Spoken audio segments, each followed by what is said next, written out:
and that is Yeah. zoning, permits, health department. Makes my eye twitch even thinking about it. Next is going to be limited space. I Yeah, so know. Yeah. that was a big one for me because people buy why we sell something versus what we sell. Business, the mobile coffee game by far outweighs the cons and allows you to get started fairly quickly.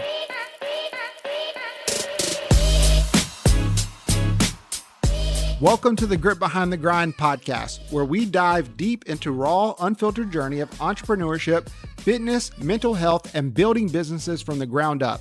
I'm Eric Rowell, co-founder of Grit and Grind Coffee, real estate developer, fitness enthusiast, dad, and husband. And I'm Destiney Rowell, co-founder of Grit and Grind Coffee, creative, brand strategist, and above all, mom and wife, bringing you real talk on what it takes to thrive as a business owner, especially when you're doing it alongside your partner. Here, we don't just focus on the wins. We dig deep into the struggles, the sacrifices, and the daily grind that it takes to make it all possible. So tune in, subscribe, and get ready to uncover the grit behind the grind. Are you thinking about starting a mobile coffee business in 2025? We're going to give you the pros and cons that we have experienced. So we started a mobile coffee business 3 years ago, and it's taken off like wildfire. What we started with was a little side hustle, one mobile coffee trailer in a small rural town in Alabama, which has taken off and now is a multi-million-dollar franchise across the nation. Yeah. So, but our real passion, honestly, is helping others and giving others opportunity. Just being the resource that we wish we would have had when we started just 3 short years ago. And so that's what we're going to do today. Give you the pros and cons of starting a mobile coffee trailer. Yeah, so let's jump into it. So starting with the pros, the most common thing that we see is it's low startup costs, right? So we are big on proving your concept before you go all in on anything, especially compared to like brick and mortars. The mobile coffee setup, it typically requires like a smaller initial investment. So it's definitely a pro to kind of figure out if this is going to be something that is profitable for you, right? Do you even enjoy doing this type of business? So when you talk about the costs associated with starting a coffee business, the mobile coffee game by far outweighs the cons and allows you to get started fairly quickly.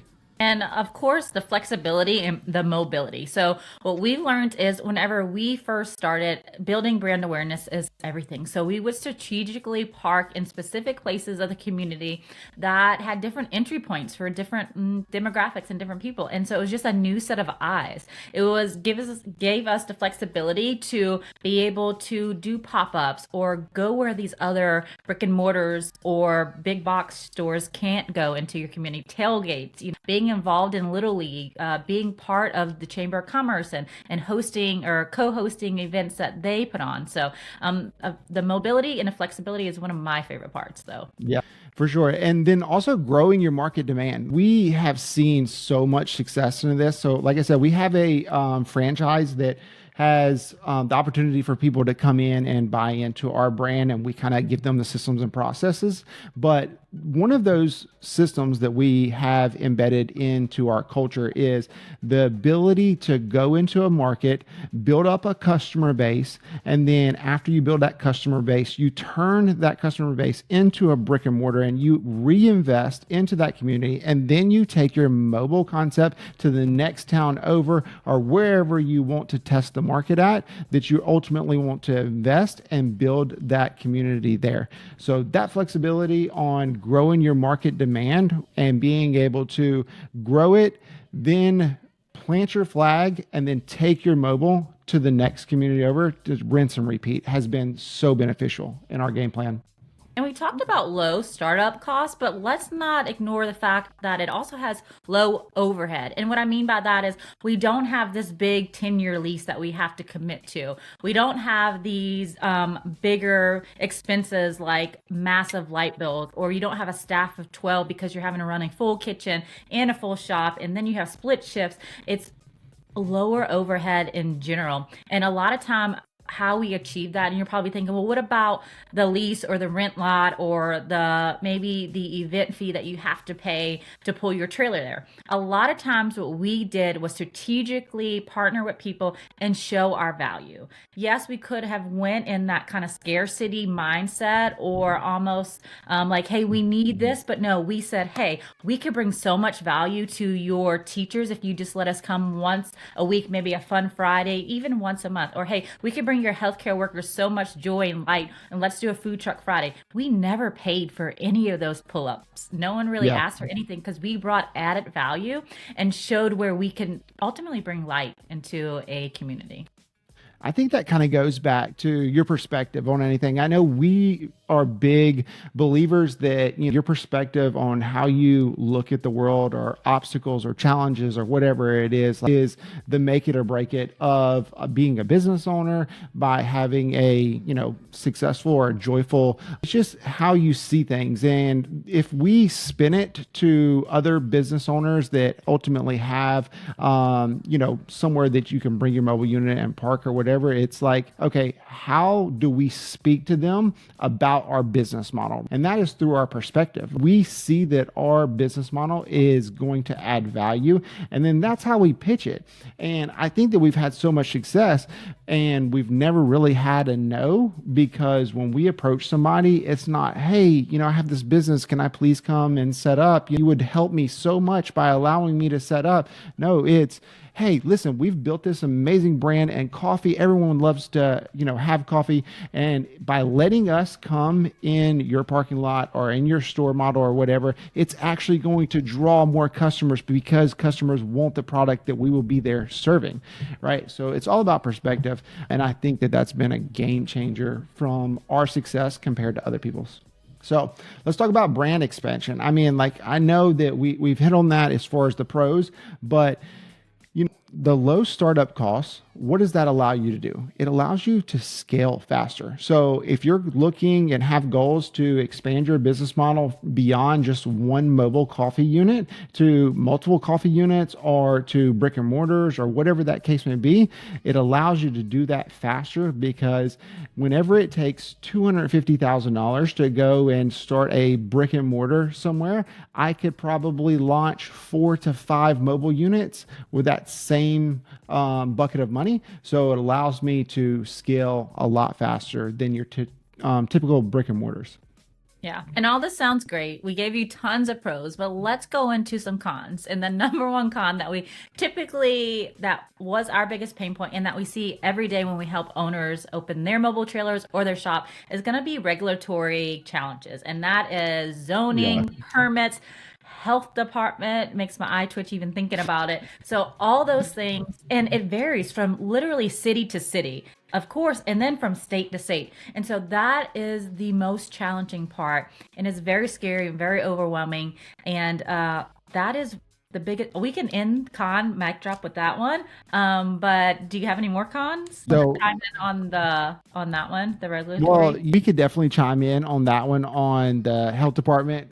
By far, it is one of the scariest things, but we tell all of our owners and the people that we coach and consult is, look, the first part of the health department is difficult, right? You have to jump through all the hoops, but after that, it's not so scary anymore. I remember, being scared to go and get that health inspection that first time, and literally, like, you're up at night thinking like, oh my gosh, did I do everything? Did I get everything? Did I check all the boxes?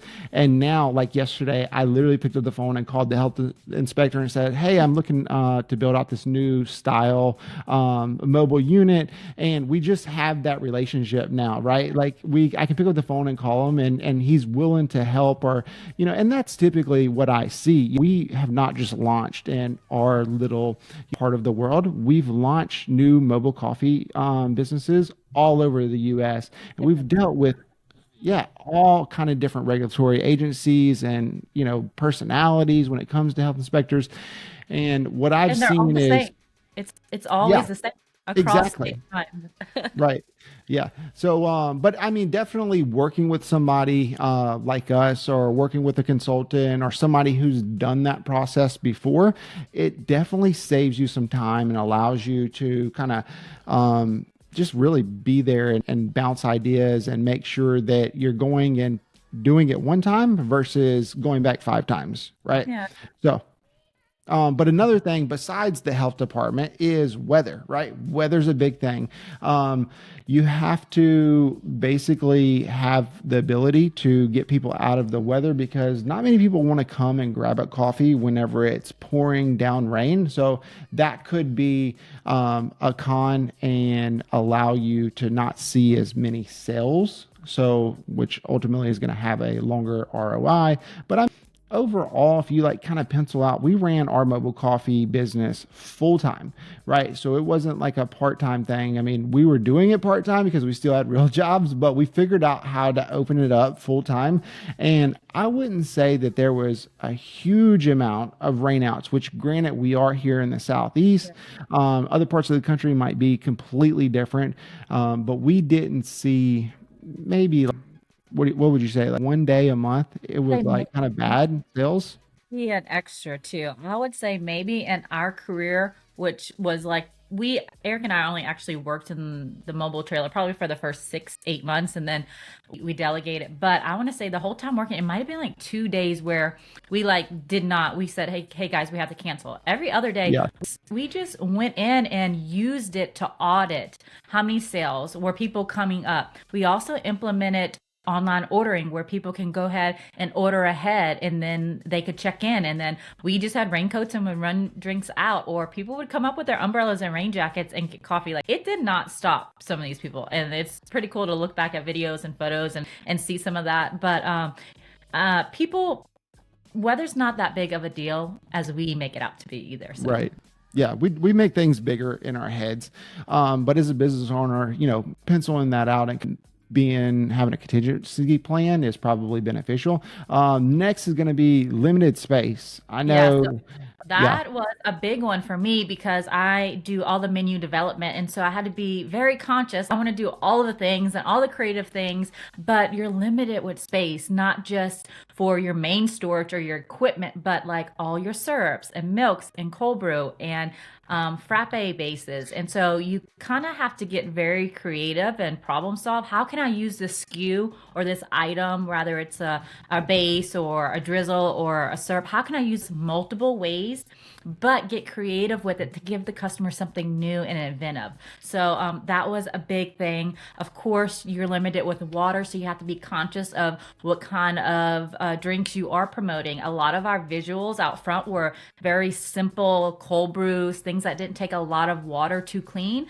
I never really had frappes out there in the forefront for people to. We had them, but they were on our secret menu or just online and things like that. It was nothing that I was like pushing as a marketer, pushing to our customers, and that helps kind of make sure that we had enough water, gray tank space for our 4-hour span, which we typically would run from like 7 to 11 every day, and we would barely make it with our 30-gallon water, 40-gallon gray water tank. So those are just a few things as far as limited space that you have to be conscious of. For sure. Another thing is going to be maintenance costs, right? I don't really like to put this under the cons bucket, right? Because it doesn't matter if I have a brick and mortar, a different kind of business, I'm going to always have some type of maintenance costs. But when it comes to mobile, I mean, you literally need to have, if you're doing a trailer, you need to have a good, reliable vehicle to pull that trailer. If you have that concept as far as movement, we have several trailers that just sit in a food truck lot that we do not move. But as far as maintenance wise, one of the things I tell people when we go to speak at events and things like that, and we talk about the 3 different models you've got in the mobile game, you've got cart models, you've got trailer models, and you got truck models. One of my least favorite is truck models, right? Because, you basically see where you are working on this thing constantly, and there's just more things that can go wrong in it versus having a trailer. I could literally go and rent a truck that day if I had to pull it with something else, if I had a truck go down or something like that. So maintenance costs, I mean, it's going to be associated with any of the models that you have, whether that is preventive maintenance costs when it comes to servicing your espresso machines or just the upkeep on a mobile cart. And then the trailer wise, your biggest maintenance piece is going to be the vehicle that you're pulling it with, and so forth. And to wrap it all up, one of the last kind of cons is high competition. So the mobile game is getting so popular. People are catching on to this, whether it's a cart, a van, or a trailer, and it's being able to make your business stand out. And it's not your menu. It's not going to be what your trailer looks like. Comes down to branding. It is your brand story, your brand voice, and people buy why we sell something versus what we sell. Eric and I, we have two other close coffee shops, and your vibe attracts your tribe. I always say coffee shops are like churches. Like you can go into one and you can literally have one across the street and it's a completely different demographic. It's just up to you to know your brand story and to put it out there for people to be attracted to that. And that's how you can avoid that last con. I don't think it's a con just because I have a branding background and that is my jam. That's kind of fuel for my fire, but it's one thing that you can't go and neglect. You have to be conscious of being present on social media, sharing your story. At the end of the day, you can make amazing coffee, but if no one knows about it, they're never going to show up and buy it. For sure. Yeah. I mean, anytime that you have something where the barrier of entry is lower, then you're going to have more people that's playing in that sandbox, right? So like you said, you just got to have things that set your business apart from the others. And that's where the creative side comes into it. So if you are not highly creative and you're analytic, you better go hire somebody that's creative. We divide and conquer. Eric's very analytical. I am very right brained. I can't do a spreadsheet to save my life. I say that, but I love cogs. But Eric could not design a seasonal menu. So what you're saying is you can do it all, and like I'm limited with my skill set. I didn't say that, you did. Yeah. All right, cool. Well, hopefully this helps somebody who's getting started in the mobile game, or if you want to just improve your mobile coffee game. Hope this helps, and we will see you next time. Bye, guys.